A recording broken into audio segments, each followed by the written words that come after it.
Quer ver? José Augusto França. Pronunciar este nome é evocar quase um século da mais sofisticada vida cultural portuguesa. José Augusto França, o historiador, o crítico de arte, o curador, o professor, o escritor, dá-nos o privilégio da sua presença 2 dias depois de ter cumprido 90 anos de vida e quase 70 anos de produção literária. Novembro de 2012 é o mês de todas as homenagens a José Augusto França. O Congresso da História da Arte Portuguesa, que começa na próxima quarta-feira, é-lhe dedicado. Há 3 dias foi inaugurada a exposição da sua extensa bibliografia na Biblioteca Nacional, em Lisboa. A Cinemateca Portuguesa acolhe um ciclo programado pelo professor. É lançado um novo livro da sua autoria. Estes são alguns dos acontecimentos que assinalam o 90º aniversário de uma vida extraordinária. Professor catedrático jubilado, José Augusto França fundou o Grupo Surrealista de Lisboa, ou cofundou, foi um dos fundadores, quando tinha 25 anos. Começou a trabalhar com e sobre a arte portuguesa, como crítico, aos 30, e a publicar sobre a singularidade urbanística e arquitetónica de Lisboa aos 43. Aos 52 anos, cria o primeiro departamento de História da Arte do país, na Universidade Nova de Lisboa. Ao longo de décadas, desenhou e fixou a grande história da arte portuguesa e a história completa da cidade de Lisboa. Publicou sobre os maiores artistas plásticos nacionais, mas também sobre cinema e literatura, artes, aliás, por onde começou a trabalhar. Em 2000, quando se reformou da universidade, dedicou-se ao romance, género de que, entretanto, já lançou 8 títulos. Se contarmos com os contos, são 15 títulos de ficção nos últimos 12 anos. É impossível enumerar aqui todos os feitos de José Augusto França. É um gigante. Venerado por sucessivas gerações de discípulos e admiradores, um homem que marcou mais do que o seu tempo. José Augusto França marcou a maneira como Portugal lê o seu passado e se coloca no mundo. Jorge de Sena, de quem era íntimo amigo, dedicou-lhe um poema que fomos buscar para lhe dizer hoje aqui. Bem-vindo ao Câmara Clara.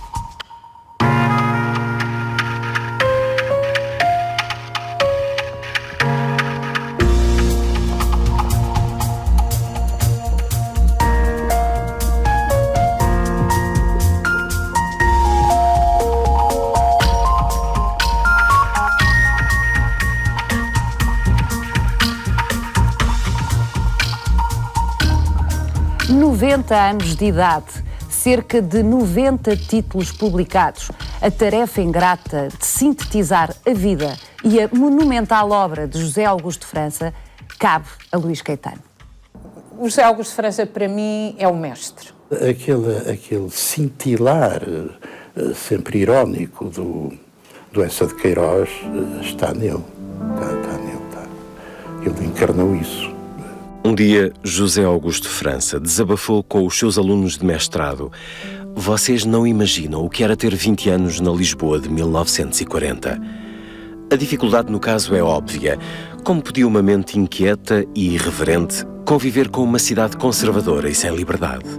Viveu toda a ditadura, todo o constrangimento do Portugal antigo, do Estado Novo, lutou como democrata que é e como antifascista por um país diferente. José Augusto França nasceu em Tomar a 16 de novembro de 1922, no mesmo dia e quase à mesma hora em que nascia José Saramago, separados por poucos quilómetros de Ribatejo. Vem para Lisboa, aos 20 anos fica órfão de pai e teve de assumir os negócios de família. Entra no curso Histórico-Filosóficas da Faculdade de Letras, mas é no surrealismo que faz a verdadeira aprendizagem. Ele é o primeiro historiador do movimento surrealista de Lisboa. É ele que dá consistência, escreve, bastante, pinta também. Não muito, mas expôs na primeira exposição como pintor, abandonando o curso da Faculdade de Letras de Lisboa. Não tinha paciência para aturar aquilo, portanto, não acabou o curso. Ele começou muito cedo a escrever nos jornais, mas escreveu cada vez mais. Encontrou uma espécie de figura referencial, que foi o António Pedro.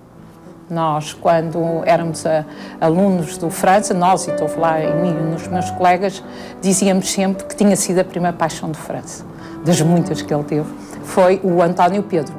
França inicia uma colaboração de 10 anos com a Seara Nova, torna-se editor do Dicionário Morais e escreve no Diário de Lisboa.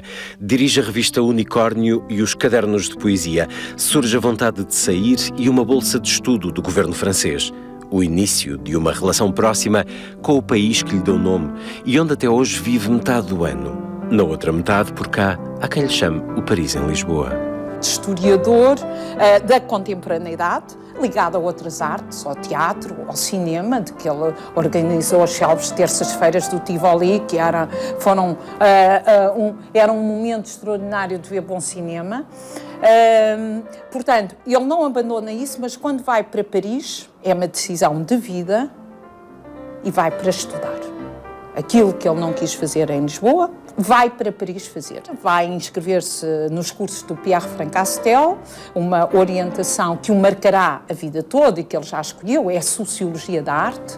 Para ele não se faz História da Arte sem sociedade, não se faz História da Arte sem contexto. Nos anos 60 e início de 70 assume esse compromisso de perceber a arte que ele praticou quando tinha 20 anos, em que ele continuava a participar, percebê-la nos antecedentes. E então realiza nesses anos as obras magnas da sua carreira. A grande paixão dele é a escrita. O que ele gosta de fazer e todos os dias escreve. Ele é, antes de mais nada, um homem de cultura. Homem interventivo, faz história de arte e é história de arte ao mesmo tempo. Nós costumamos dizer que há uma história da arte em Portugal antes do França e uma história da arte em Portugal depois do França. Em 1971 e até à extinção da revista em 1996, assume a direção da Colóquio Artes da Fundação Gulbenkian. Que era a revista que podia ter sido, com um pequenino esforço, a melhor revista de arte do mundo. Ele gosta de se manter na posição do observador.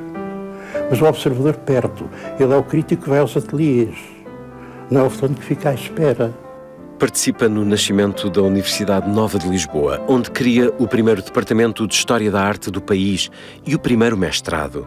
O primeiro mestrado que é criado em Portugal e aprovado é um mestrado em História da Arte. Isto é só aquele homem. Só aquele homem. José Augusto de França publicou mais de 90 livros de história da arte, de urbanismo, cinema e, nos últimos anos, vários romances.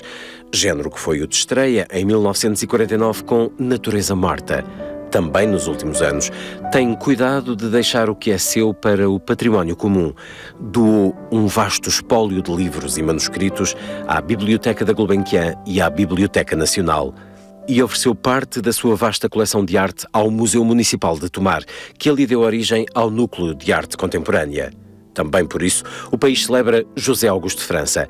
No dia de aniversário foi homenageado pelo Grêmio Literário. A partir de quarta-feira, na Gulbenkian, é-lhe dedicado o Congresso da História da Arte Portuguesa. A Biblioteca Nacional tem patente uma exposição com todos os seus livros e a Cinemateca Portuguesa deu carta branca a José Augusto de França para programar cinema durante este mês.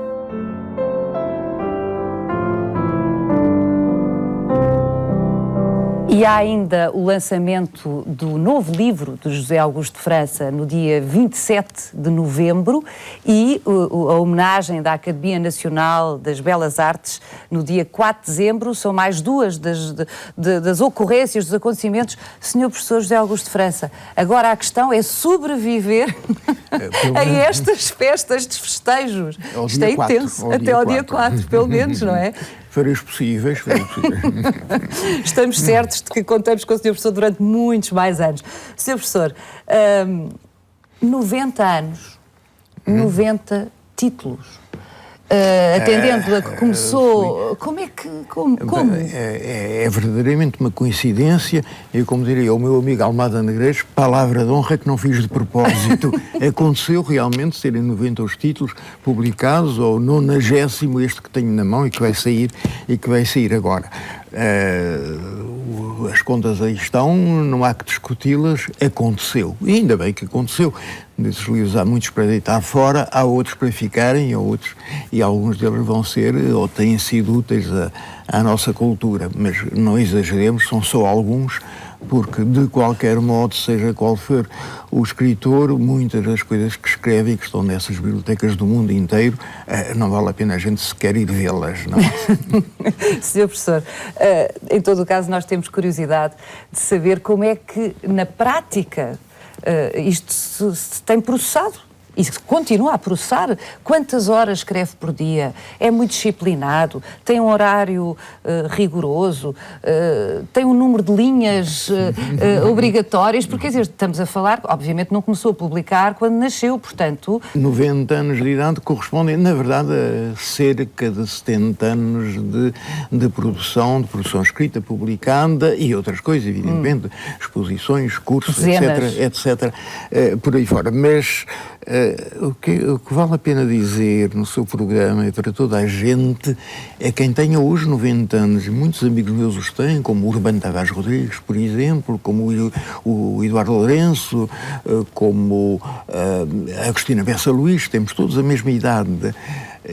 Os 90 anos nossos hoje, correspondentes certamente a 70 anos mais ou menos de produção, metade desses 70 anos, a partir de 40, 35 anos, foram vividos numas condições deploráveis e miseráveis da cultura portuguesa sob a censura.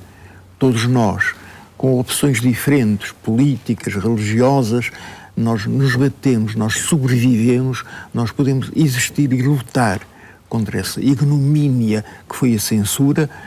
35 anos da nossa vida profissional, metade da nossa vida profissional. Vale a pena lembrar isso, porque é um dever de memória e não há história sem memória. E sem história não há futuro, nem esperança. Eu confesso que tinha previsto esta pergunta mais adiante na nossa conversa, mas não resisto a fazê-la agora, Sr. Professor. Precisamente, o Sr. Professor, como essas pessoas que nomeou, entre outras, e sobretudo com os instrumentos que tem para pensar e para ler o mundo, sabe muito mais que eu e que a esmagadora maioria de nós que estamos a ouvi-lo. O país mudou estruturalmente, desde 74, passando os anos do PREC, desde 80 para cá? Terá mudado... Eu disse estruturalmente. Estruturalmente não estou tão certo como isso. O grande problema nacional foi sempre o Eduardo Lourenço, que me acuda com as suas especulações e as suas reflexões. Foi um país sempre à busca de estruturas, não é? Ele foi morrendo situação a situação por não ter encontrado a estrutura necessária, não é? Uma falsa estrutura foi-lhe dada pelo Estado Novo durante o consulado de Oliveira Salazar. Foi uma falsa estrutura, aparente estrutura, que se integrava em outras estruturas internacionais da época, que terminaram, rebentaram no mundo inteiro em 1945, com o fim da guerra, e que se prolongaram em Portugal da maneira mais tragicómica que se pode imaginar, e foi essa tragicomédia que eu, como o Eduardo Lourenço, como o Urbano, como a Agostina, fomos vivendo ao longo desses anos, até que num país sem estruturas organizadas, uma delinquência de estruturas, muito difícil seria ou teria sido possível haver a capacidade de estruturar. Uma estrutura não nasce caída do céu, uma estrutura nasce nas mãos dos homens que sejam capazes de pensar, homens como foi, por exemplo, o António Sérgio, que já tinha morrido nessa altura e que muita falta nos fez em 1975. Mas outros havia com capacidade ativa e capacidade de ação, como o Mário Soares na política, para dar um exemplo só no domínio político, que não é o meu, mas no domínio literário, no domínio artístico, coisas foram sendo feitas e desfeitas, procurando o quê? Bom, vamos procurando o meu mestre Frank Castel, que há pouco a Raquel Henriques da Silva citava, e que foi o meu mestre a trabalhar, não direi a pensar, mas a trabalhar em Paris. Quando lhe perguntavam qual era a metodologia dele, ele respondia sempre: eu proponho que se busque. Je propose qu'on cherche. E é isso que nós temos que fazer, humildemente, sinceramente e com toda a honestidade possível e necessária nas cabeças intelectuais, geração após geração. Eu tenho 90 anos, como teve a gentileza de lembrar, outros tenham 20 ou 30 hoje, são eles que cabem dar continuidade e verificar aquilo que o país pode ser neste futuro que lhe deixamos e que eu estou quase a deixar-lhes. Sr. Professor, em Memórias para o ano 2000, um livro de contas, um relatório de missão cumprida, é a descrição de Eduardo Lourenço deste seu livro.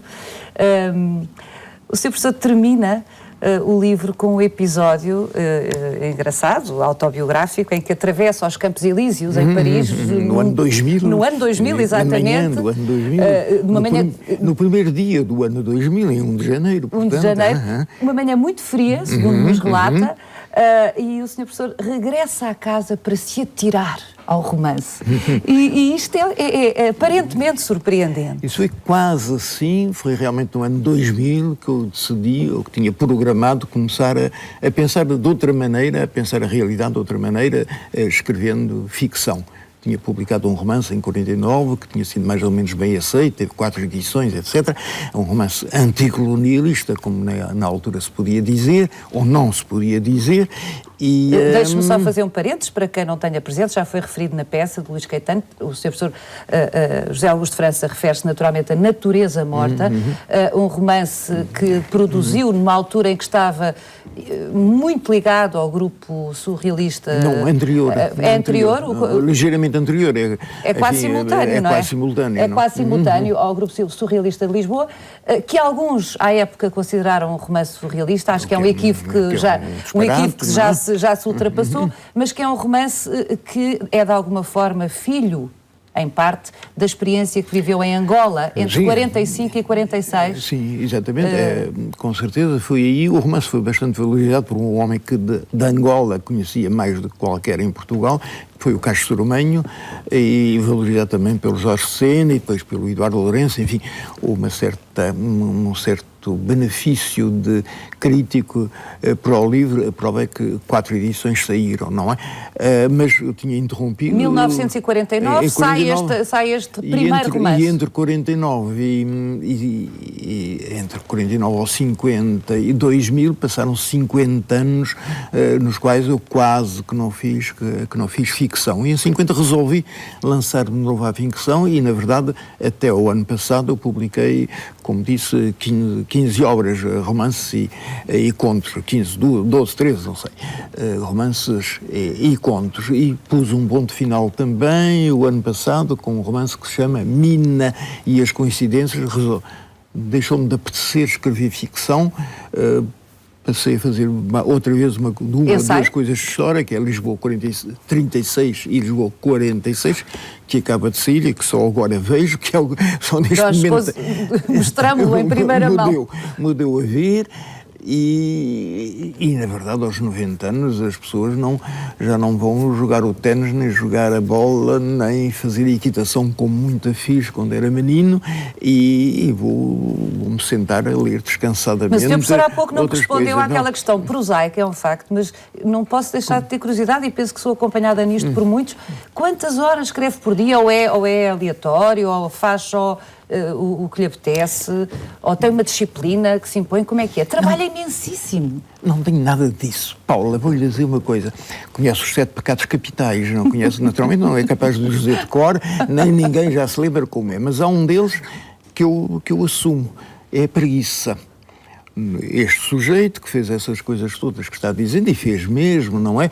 Não creio que seja pecador nas outras várias coisas, umas por já não ter idade e outras porque não são do meu feitio, da inveja ou da soberba, com certeza que não.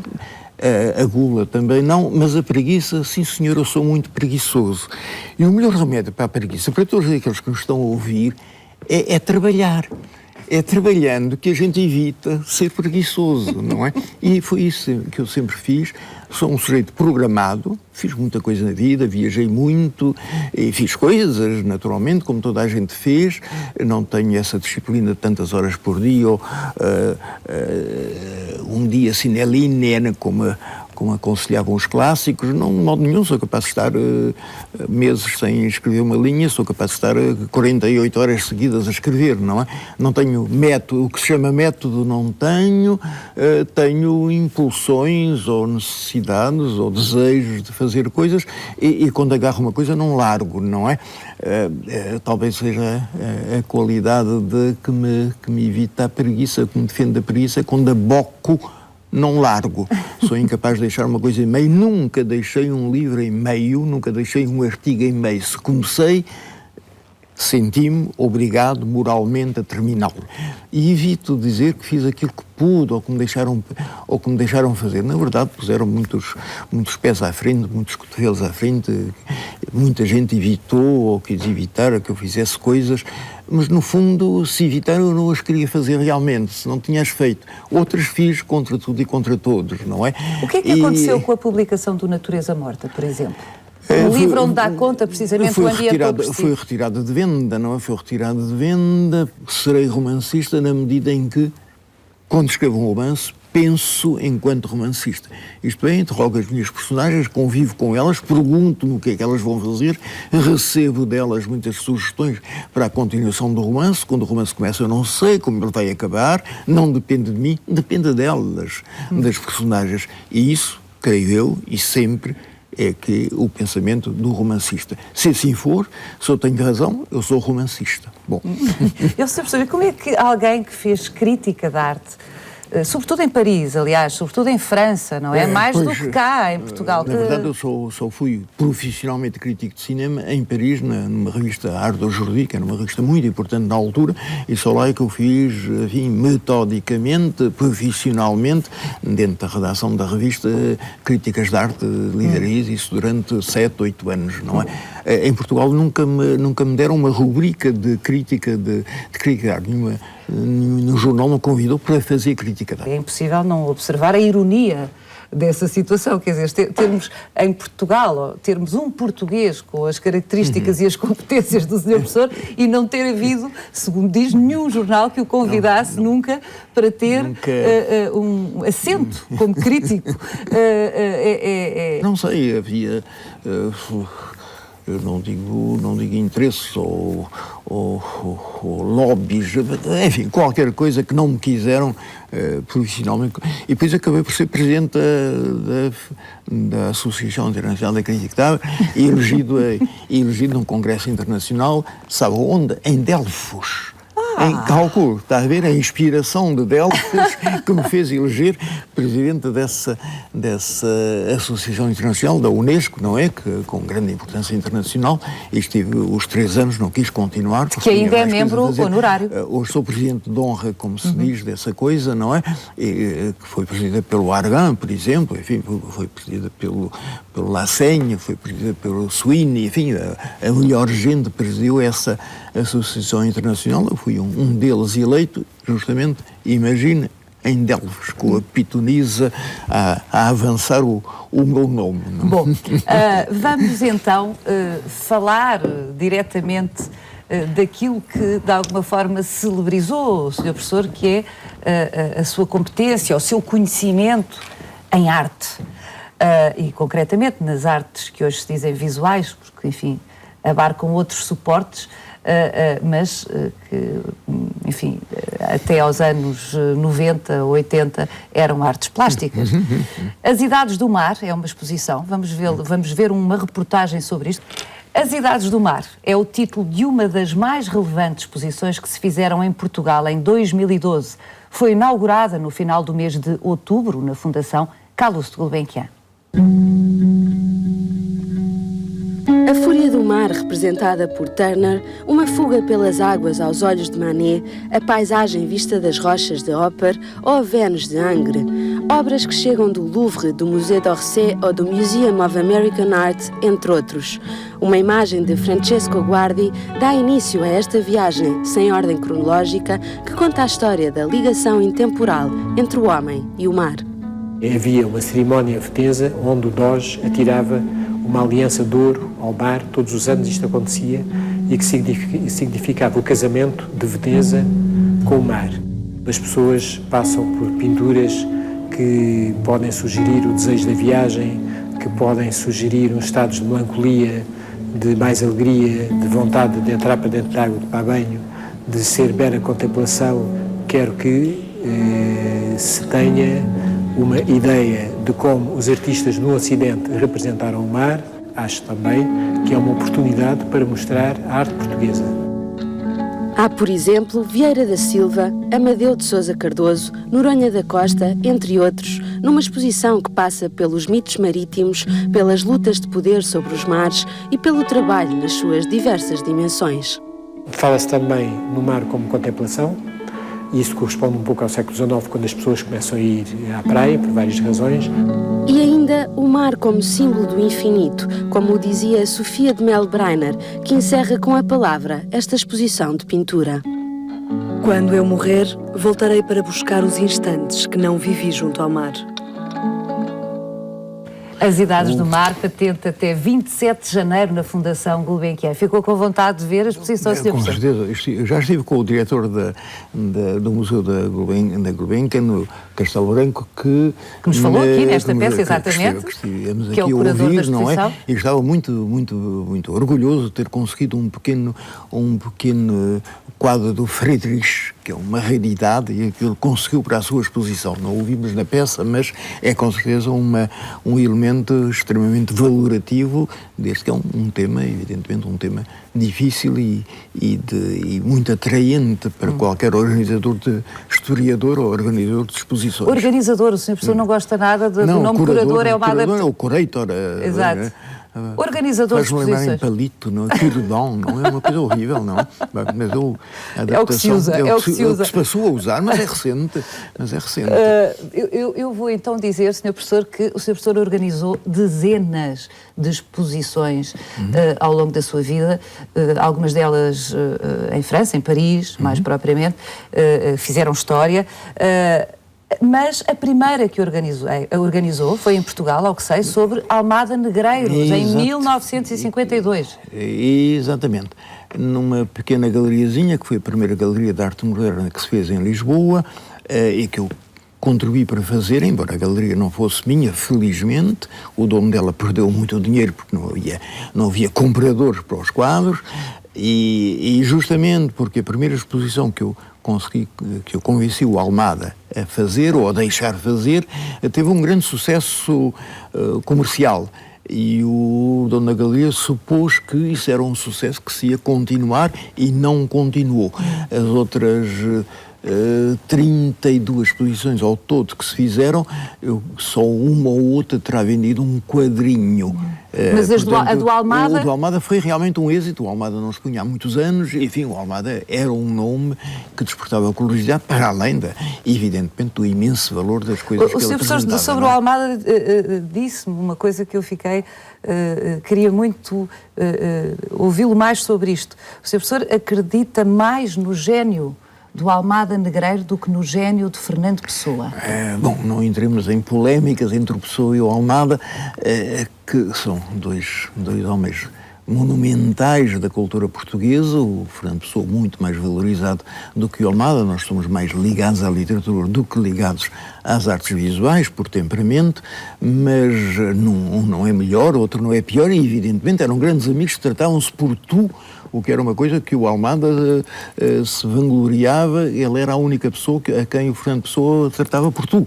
Portanto, a amizade deles está para além de qualquer suspeita ou qualquer concorrência. Eu tenho definido o Almada como o homem, o poeta, grande poeta que foi também, não só até o poema final que ele fez na parede da Fundação Gulbenkian, aquela parede gravada intitulada Começar, que é o testamento do fim da vida dele, que é um poema, naturalmente, e eu digo sempre que o que o Almada é o homem do doxo, quer dizer, o homem da afirmação absoluta, cristalina, total. Enquanto que o Fernando Pessoa é o homem do paradoxo, daquilo que anda em volta da afirmação. O gênio do Fernando Pessoa está justamente nisso. O género do Almada está no seu contrário da afirmação. O Sr. Professor já disse, olhei 10.000 quadros, vi 1.000, estudei 100 e compreendi 10. Se tanto. Se tanto. Daqueles que estudou, dos portugueses, depois já vamos à história, já não digo universal, mas ocidental, sobre a qual também, evidentemente, tem uma história da arte ocidental. Mas dos portugueses, olhando para trás ou para a frente, como queira, quais são os seus diletos, aqueles que continuam a impressioná-lo? Fizeram uma vez uma pergunta ao Faulkner qual era o maior romance do mundo. E ele refletiu e disse os 3 melhores romances do mundo, era a pergunta. Ele disse Ana Karenina e Ana Karenina, não é? Eu diria Nuno Gonçalves, se perguntar 3, mas posso acrescentar evidentemente o Columbano e acrescento também com certeza o Almada Negreiros, para me aproximar mais do nosso tempo, mas não, sem mexer em vivos e amigos meus que há, e são muitos. Mas o Sr. Professor diz que hoje vivos não tem presente que haja algum gênio a operar. Embora também acrescente que não é o fim da história. Claro que não há fim de história, não é? Não há neste momento, enfim, a história é sinuosidal, há momentos ainda de menos produção criativa, há momentos de explosão, ao mesmo tempo houve em Roma o Miguel Ângelo e o Rafael e também e ao lado o Leonardo da Vinci, não é? Portanto, em meia dúzia de anos havia 3 génios ao mesmo tempo. É sempre possível, o que é bastante raro, mas pode haver situações maiores e situações menores. Nada prejudica o andamento da história. A história continua sempre, nós é que passamos, não a história, não é? E neste momento há excelentes pintores, evidentemente, há alguns muito amigos meus, não? Sr. Professor, desculpe, diga. Vou-lhe contar uma história, vou-me lembrar uma coisa. Era essa graça de ter olhado 1.000, visto 100, entendido 10, foi respigado pela Raquel Henriques da Silva como a antete agora do Congresso de História da Arte que vai haver. Não há dúvida que eu disse isso, escrevi isso a algures, e escrevi isso com convicção, e lembro-me do Casais Monteiro ter lido isso e me ter dito, brasileiro do Chiado ou qualquer, olha, e aquela coisa, que aquilo é muito engraçado, isso que você disse. Bom, eu sempre disse aos meus meninos da faculdade que a única coisa que era exigível deles próprios como historiadores ou estudantes de arte era ver, vejam. E depois entendam o que entenderem, mas vejam sobretudo. E menos leitura de estética e mais a operação de ver e de lidar. O Sr. Professor tem enfim, não sou eu que o digo, a história, mais uma vez, atesta-o, uma rara intuição, que é muito útil, juntar à capacidade de olhar e ver, uma grande intuição que lhe permitiu detectar precocemente aqueles que vieram a ser talentos, figuras, nomes importantes na arte portuguesa. Falo, por exemplo, de Joaquim Rodrigo ou Noronha da Costa, para dar apenas 2 exemplos. O Vespeira, exatamente. Há muitos. Nunca se enganou?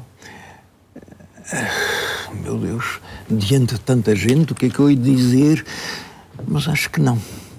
Francamente, acho que nunca me enganei. Nunca dei confiança a um artista que depois me desiludisse. Se eu olhei para um artista com vontade de o entender, aí não creio me ter enganado nem para cima nem para baixo, nem de uma maneira nem de outra. Mas isso é muito importante, essa intuição que fala. Há uma outra palavra que é uma palavra mais vulgar, o faro.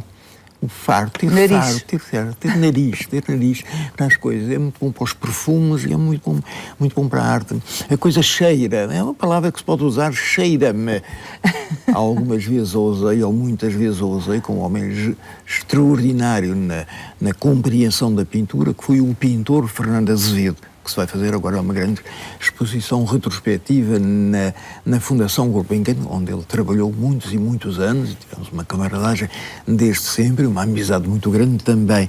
E às vezes, andando com ele, usámos essa palavra, isto não me cheira. O que é que achas? Cheira, não é? Eu acho que não há enganos. Quando as pessoas estão habituadas, não há enganos, não é? E tem faro, evidentemente. Não é? E aquilo que o Sr. Professor diz, ver. A certa altura é automático. As coisas saltam. A história da arte ocidental. Como para os músicos, não é? Isso não me acontece a mim, infelizmente, não tenho ouvido. Deve ser das poucas artes a que não se dedicou. Não tenho ouvido. Não tem mesmo. Não tenho ouvido, quer dizer, não tenho. O Dr. Mário Soares diz a mesma coisa de si próprio, que não tem ouvido. Não tenho ter ouvido, é ter memória auditiva, claro. Não tenho. Amigos meus divertiam-se a dizer que eu conhecia a portuguesa quando via as pessoas levantarem-se, não é? Há um certo exagero nisso, com certeza. Há muitas músicas que eu tenho no ouvido, mas naturalmente essa memória necessária e indispensável, que é visual. Para os quadros eu digo que tenho mais memória dos quadros que das pessoas. Eu vejo uma pessoa 10, 20 vezes e nunca sei, não me lembro bem. Vejo um quadro uma vez e fixei-o. Tenho uma memória visual. Continua a ser a flagelação de Piero della Francesca um dos seus diletos? Era o quadro que eu roubaria. A melhor coisa que se pode fazer a um quadro é roubá-lo e levá-lo para casa. E o diabo é que o quadro foi roubado no museu de Urbino, onde estava, no Palácio Urbino. Eu escrevi que era o quadro que roubava e o quadro foi roubado. Depois foi recuperado e tal. Não fui eu que o roubei, não é? Mas fiquei com uma péssima consciência da ideia que tinha tido. E há alguma... Quer acrescentar palavras a essa sua preferência ou fica assim? Não, eu chamava-lhe o monarca della pintura. O monarca da pintura, chamava-lhe os seus contemporâneos. E uma das razões da minha amizade e vice-versa do Almada foi um artigo que eu publiquei sobre o Piero della Francesca, num jornalzinho do Porto, no Jornal do Porto. E o Almada, por acaso, leu aquele artigo e telefonou-me, coisa que o Almada não terá feito a ninguém, não é? Telefonou-me a dizer, Augusto França, eu li o seu artigo, gostei muito dele. Bom, ficámos... Foi assim que começou? Foi assim que praticamente começou a nossa maior intimidade, enfim, para além da admiração que eu sempre tive por ele, não é? O teto da Igreja Paroquial de Santa Isabel, parece que estamos a derivar, mas não estamos, já vai perceber, em Lisboa, precisa de restauro. Um banco privado assumiu já o compromisso de cobrir 50% da despesa. O restante depende agora de outras doações. Uma obra do arquiteto João Appleton, que envolve o designer Miguel Vieira Batista e o pintor Michael Bieberstein, a quem foi encomendado um céu para o teto do templo. Esta igreja é um biju, é uma igreja do classicismo fabulosa. Por lá uma pintura, acho que será... para mim é um sonho, claro, é fantástico. Eu estou à procura de um céu um bocadinho mais cósmico, digamos, o que nós íamos ver se a atmosfera não era tão espessa, não é? De ver mais das estrelas e do espaço. Eu queria que a gente que vai lá meditar ou atender a missa vai sinta-se bom. Logo no início deste projeto tive uma conversa longa com o padre Zé Manel. Eu disse-lhe que, francamente, eu não sou religioso, mas eu sou espiritual. Como disse o Wittgenstein há muitos anos, não é possível falar sobre coisas que não têm sentido e palavras que não têm sentido, como o metafísico, mas podemos pintar, podemos fazer música sobre isso e também podemos fazer poesia.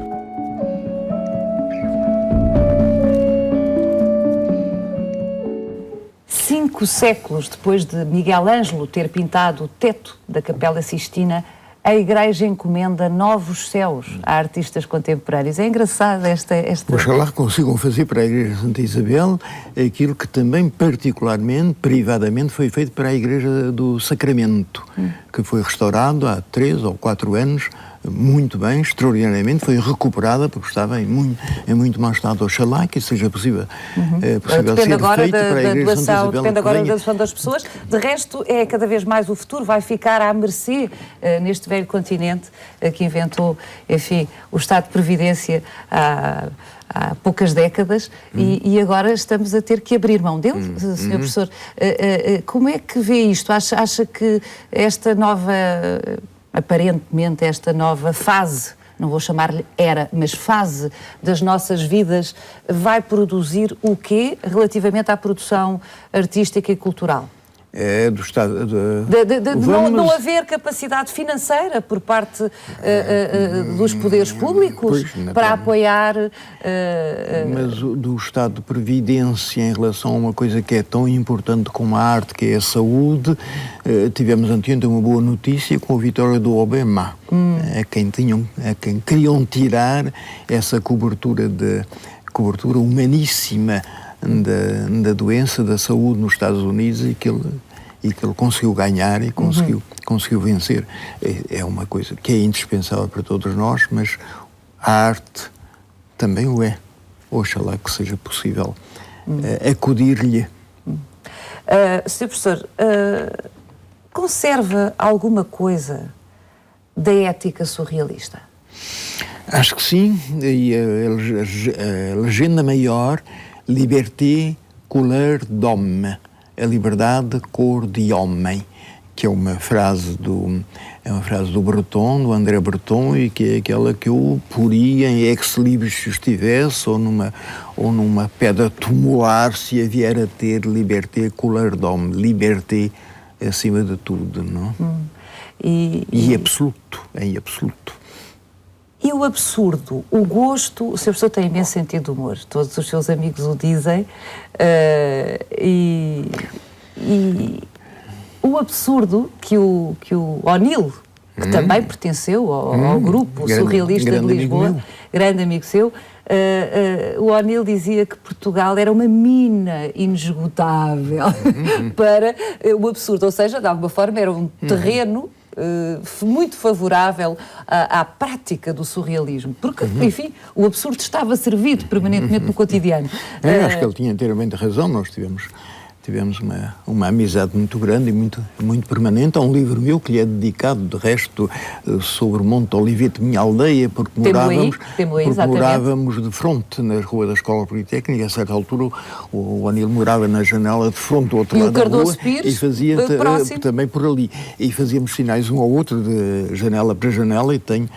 para mim como direi, não é o meu poeta preferido, mas é o meu poeta preferido, particularmente pessoalmente. Enfim, tenho uma admiração enorme pelo Jorge Sena, falando apenas aqueles com quem frequentei muito, não é?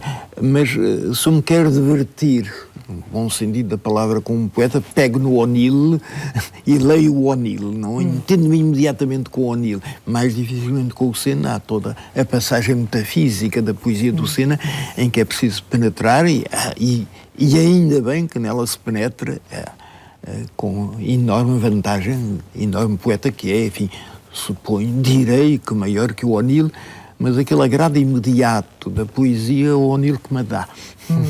E o Vasco Graça Moura?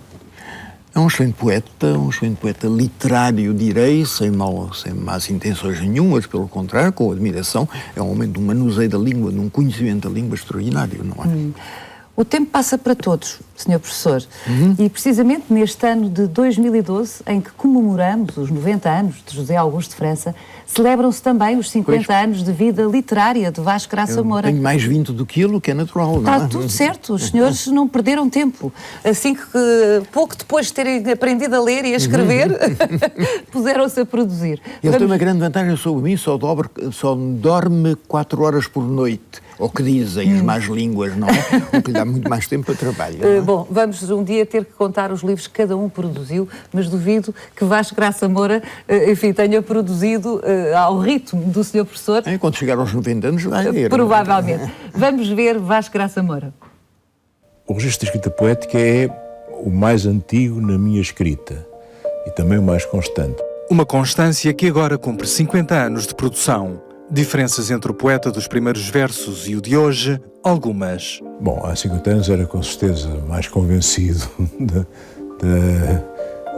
um certo tipo de experimento, de valor de um certo tipo de experimentação, de um certo tipo de radicalismo na utilização das palavras, na associação das imagens, na formulação do poema e, entretanto, foi amadurecendo, foi-se libertando dessa preocupação fascinada por algumas vanguardas, foi-se interiorizando e mostrando mais receptivo em relação a grandes nomes da literatura portuguesa, foi aprendendo. Nós nunca somos inteiramente originais, nós existimos porque outros existiram antes de nós. Nunca se tem certezas, nunca se pensa que a poesia que é uma conquista imediata do mundo. E não sendo conquista, a poesia salva? O que salva o homem é, com certeza, uma relação especial com a cultura. A poesia exprime, é uma forma de expressão, uma manifestação daquilo que há de mais, provavelmente mais profundo e visceral na condição humana e na natureza humana, mas é uma entre outras tentativas, não é uma forma aristocrática de estar no mundo. Em complemento à edição de Poesia Reunida, 2 outros títulos chegam ao mercado, tomando a obra de Graça Moura como ponto de chegada e partida. Coordenada por Cruz Santos e Isabel Ponce Leão, Vasco Graça Moura, 50 anos de vida literária, aliás, uma homenagem, reúne ensaios inéditos sobre a obra plural do autor. João Barrento, José Pacheco Pereira, Fernando Pinto do Amaral, entre outros, abrem e lançam diversas pistas de leitura. A Vista Desarmada, O Tempo Largo, eis outro título a reter. 34 poetas oferecem a Vasco Graça Moura poemas inéditos numa antologia onde constam nomes como Hélia Correia, Gastão Cruz, Maria do Rosário Pedreira ou Armando Silva Carvalho, entre outros. E havia os canaviais em seu estovamento. Agitava-os a brisa num lugar mais lento e às vezes desgrenhava-os um furioso vento. Era além dessa margem que tu tinhas assento, lá onde te buscava o meu contentamento. E aí eu mesmo a chegar, e foi nesse momento que a noite nos caiu. Ficou o desalento. Parabéns e longa vida literária a Vasco Graça Moura. Vasco Graça Moura que fez um livro a 4 mãos, precisamente com José Augusto de França, uma encomenda do mesmo Cruz Santo, o editor sénior da Modeleira, aqui está ele, mas o Sr. Professor estava a dizer grande qualidade quando estávamos... Grande qualidade de expressão literária, admirável, não é? E com o Vasco Graça Moura eu fico sempre... duplamente encantada quando o ouço dizer, porque e diz muito bem, que voz bonita, a voz é uma coisa importante e a maneira como diz, não é? Como dizia bem a O'Neill, como dizia bem a Sofia. A Sofia também dizia. A poesia exige algum pudor. O Sr. Professor escreve, mas não publica. Ou escreveu, mas nunca publicou com o seu nome.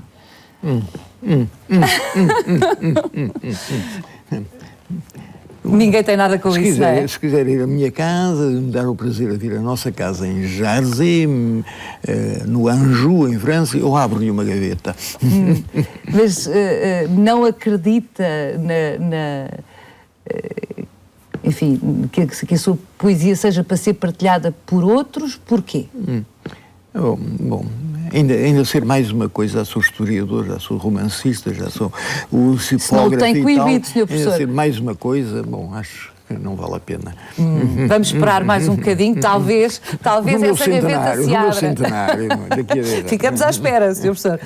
O Sr. Professor programou um ciclo para a Cinemateca, uma convite de Maria João Seixas, e eu estou muito curiosa de saber que filme escolheu. Bom, eu escrevi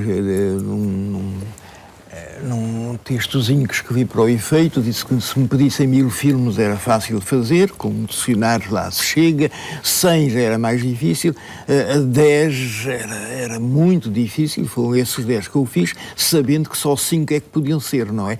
Os 5 é da responsabilidade deles, saíram à sorte.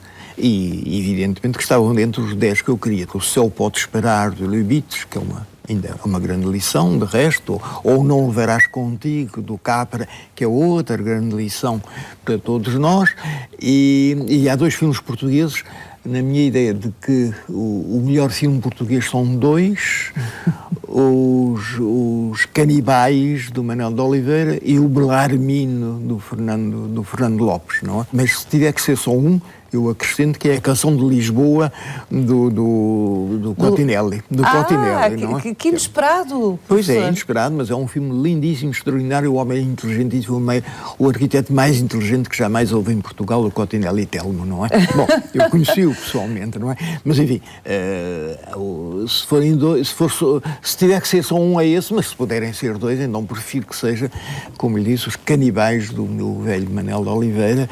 Aliás, Manuel de Oliveira, falando outra vez na intuição do Sr. Professor, o Manuel de Oliveira, que o Sr. Professor também detectou precocemente, cuja excelência, cuja excepcionalidade, o Sr. Professor detectou precocemente numa sessão. Pois, no Éden, na estreia do Aniki Bobó, em 1941, detetei... Cinema que já não existe em Lisboa? Já não existe cinema nenhum em Lisboa. Não há, só há o Londres e o Loreto. Os outros já não são cinemas, são supermercados, isso não conta, é indecente. Mas o Éden, não sei se se lembra, o chão não tinha alcatifa, não é? E toda aquela gente, a gente da estreia... Estamos a falar anos... 41 exatamente, quando o filme foi estreado, uma pateada monstra, uma pateada chama pateada, uma pessoa começa a bater com o pé porque não gosta e depois a certa altura está a plateia inteira a bater com o pé e com um estrondo enorme, toda aquela gente queria era outras coisas, Severas e Companhia e tal, e não o Aniki Bo, que é um lindíssimo filme. Um jovem de 18 anos, primeiro ano da Faculdade de Letras, na altura, que se levantou a dar palmas no meio daquilo. Não me mataram, não me lincharam, talvez o devessem ter feito, mas não fizeram, não é? Mas foi realmente, heroicamente, o Manuel Oliveira, que mais tarde soube isso, como sempre, muito agradecido e com grande amizade, enfim, sabendo da minha admiração. Lá está, olhar e ver, Sr. Professor. Olhou e viu. Fiquei indignado com a coisa, gostei imenso do filme, estava comovidíssimo a ver aquilo, estava comovidíssimo a ver o filme e bati-me contra uma plateia de imbecis, não é? Que não queriam coisas daquelas. Precisamente, o Jorge Leto Ramos lançou Um Rapaz de Lisboa, Fernando Lopes, Um Rapaz de Lisboa, este livro há dias, exatamente na Cinemateca Portuguesa, e o Sr. Professor tem também, tem intermináveis histórias e deliciosas histórias, e tem uma que me contava há pouco, que foi das coisas que mostrou a Edgar Morin, uma das vezes que se encontrou com ele em Lisboa. E levei-o a ver o Belarmino. Numa projeção especial lá no distribuidor, o Belarmino, que encantou esse grande filósofo, grande pensador do nosso tempo, que é o Edgar Morin, gostou imenso do filme, entendeu a Lisboa que havia por trás dele, a Lisboa chunga, que é autêntica daqueles bairros e que continua a haver, ande por certos bairros e vai encontrá-la ainda hoje. Felizmente não mudou. Guardei a cidade de Lisboa para o fim. A sua Lisboa,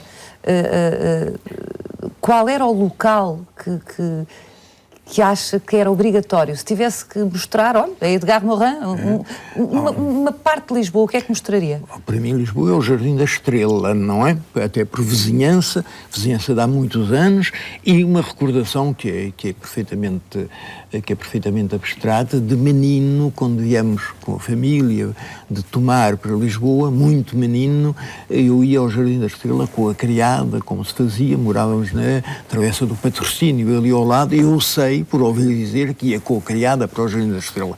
Mudámos de casa, mudámos de bairro e fiquei anos sem ir ao Jardim da Estrela, até que uma vez, com um colega meu francês, que veio a Lisboa, que eu quis mostrar a Basílica da Estrela, que é um excelente monumento, vimos a Basílica, era no verão, e viemos beber uma cerveja ao Jardim da Estrela, de fronte, no café.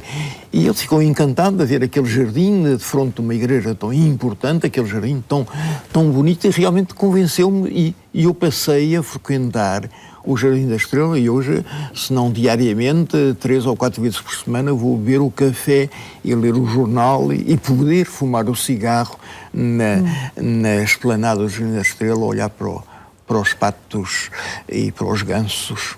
E um cisne negro que às vezes aparece no lago, que é lindíssimo, não? Mais uma vez, dando prova da sua rara intuição, em 1965 faz, exatamente para Francastel, o doutoramento, que depois tem a tradução em português, Lisboa, Pombalina e o Iluminismo. E isto foi um marco na história do urbanismo. De alguma forma, há quem diga que o Sr. Professor inaugurou a história do urbanismo. E às vezes as pessoas não têm presente que o Sr. Professor começou por aqui a sua aproximação paracientífica, se quisermos, à história da arte. Começou pela Baixa Pombalina. Bom, eu tinha publicado um livro sobre o Amadeu de Sousa Cardoso anos atrás, não é? Na verdade, quem teve a intuição não fui eu, foi o Francastel. E ele desafiou-me para isso. Eu vim a Lisboa, tive a sorte de, numa gaveta nunca explorada, ter encontrado as plantas todas de Lisboa apresentadas ao Marquês de Pombal, até à escolhida, mas todas as 6 lá estavam. Sabia-se que existia, nunca ninguém tinha publicado, nem as tinha mencionado. Enfim, abriu-se uma gaveta, o senhor Capitão Fulano, é isto que o senhor anda à procura, abriu uma gaveta, e era aquele mesmo, no Museu Militar. Bom, e com isso eu tinha os elementos, depois andando à volta, documentalmente, bem entendido. O seu nariz sempre apontou nas direções certíssimas, porque estamos a falar da Lisboa Pombalina, já mencionou aqui Nuno Gonçalves. Portanto, os painéis de São Vicente de fora, Lisboa Pombalina, Columbano Bordal Pinheiro. Bom. Chega? Do Columbano eu sei... E o Rafael não entra neste Olimpo? O Rafael não entra neste Olimpo? O Rafael Bordal Pinheiro. Bordal Pinheiro, claro. O Rafael, sim, também podia ser o outro. O nosso Rafael Bordal. É o meu grande amigo, tão amigo que eu teria sido dele, se fosse do seu tempo. Bem, eu realmente tenho uma... Eu fiz este livro sobre o Rafael Bordal Pinheiro num momento em que tinha muita coisa para fazer. Foi em cima do 25 de Abril. Eu tinha tudo para fazer naquela altura, por todos os lados, não é? E então o meu repouso à noite em minha casa era com os jornais todos do Rafael, encadernados à volta, e eu ia folheando, ia tomando notas, ia fazendo coisas, ia-me rindo. Eu descomprimia todo o dia que tinha passado a fazer coisas e a responder a coisas com isso, não é? O Rafael, mas não entra no Olimpo do Colombo? Do Columbano? Sim. Do Columbano? Sim. Os irmãos ao lado? Não, mas os 3 grandes pintores, eu escrevi sobre eles, foi o Columbano, o Rafael e o Malhoa, são os 3 pintores importantes. O Malhoa não tem sido inflacionado, Sr. Professor? Tem, mas é muito bem feito, não é? Eu fiz uma grande exposição do Malhoa, quando foi o 50º dele, toda a gente me acusou de estar a valorizar o Malhoa, que é o Malhoa. Não tenho pena nenhuma disso, não é? O Malhoa foi o pintor português extremamente importante, todos os portugueses queriam o Malhoa, o que eles queriam era o Malhoa. Ora, isso tem importância documental e tem importância moral também, não é? O Malhoa morreu em 33, sabe, no dia do enterro dele, o António Ferro criou o CNI. Há coincidências, não é? Acabou uma coisa para outra coisa começar exatamente naquele dia de 1923. É um extraordinário pintor que me interessa muito.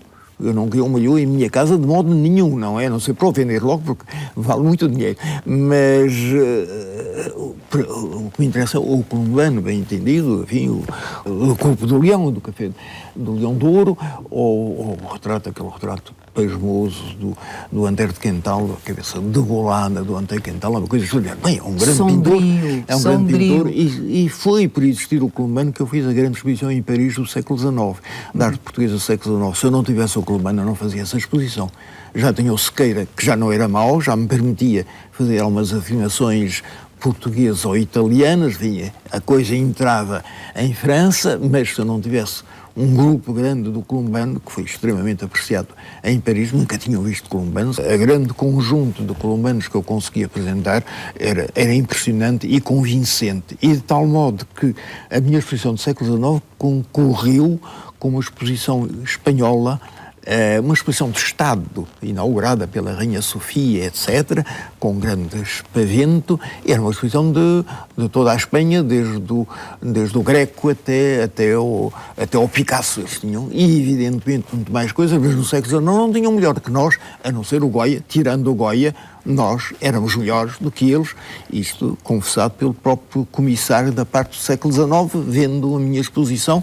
Tínhamos sido colegas na Escola de Altos Estudos com o Frank Castel, e ele disse: José, a tua parte é muito melhor que a minha, enfim, em inteira franqueza. Não teria outro pintor português, se calhar, para enfrentar um Greco, um Goya? Não há, enfim, excelentes pintores, o Sequeira e o nosso desterrado do Soares dos Reis estava muito bem exposto, graças a Deus, no sítio onde eu consegui meter, e toda a gente teve um grande espanto e uma grande admiração.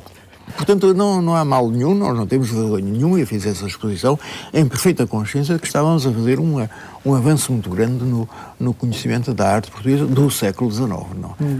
Sr. Professor, estamos mesmo a terminar esta conversa. Que pena. Eu só quero contar uma história, se me deixarem. Era isso, claro que deixo. Eu sei que tem uma história para nos contar. Claro que quero. Do Almada. Do Almada. Posso contar a história? É uma história que o Almada conta num livro de memória que ele tem sobre o Orfeu, a época do Orfeu, e a história é muito simples, é um diálogo entre ele e o Sá Carneiro, o Mário de Sá Carneiro, e o Sá Carneiro pergunta ao Almada: José, qual é a coisa que mais medo te faz na vida? O Almada olhou para ele e disse: a estupidez.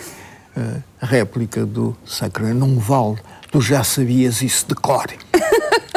E acabou a história. É uma história boa para todos nós. Se nós pensarmos isso muitas vezes, talvez ficamos um bocadinho mais inteligentes todos. Não?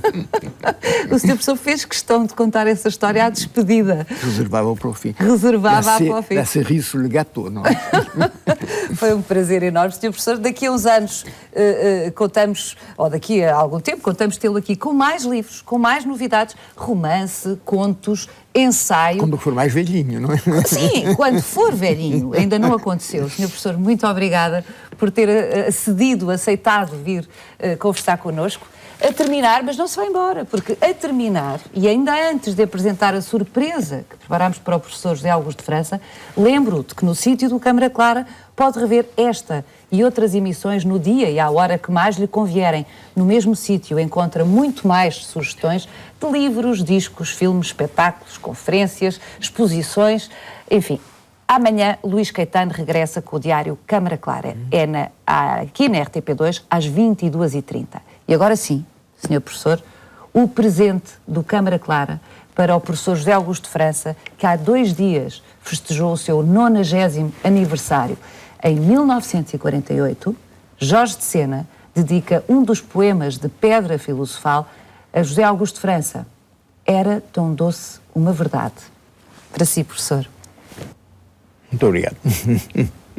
Era tão doce uma verdade entresonhada, mas quando, em torno dela, já verdade, as outras vinham como pétalas, e pouco a pouco eram também pétalas de outras flores que também eram verdade, mas não entresonhada, e uma rede florida se estendia sobre o jardim ansioso da memória, como era amargo entresonhar verdades.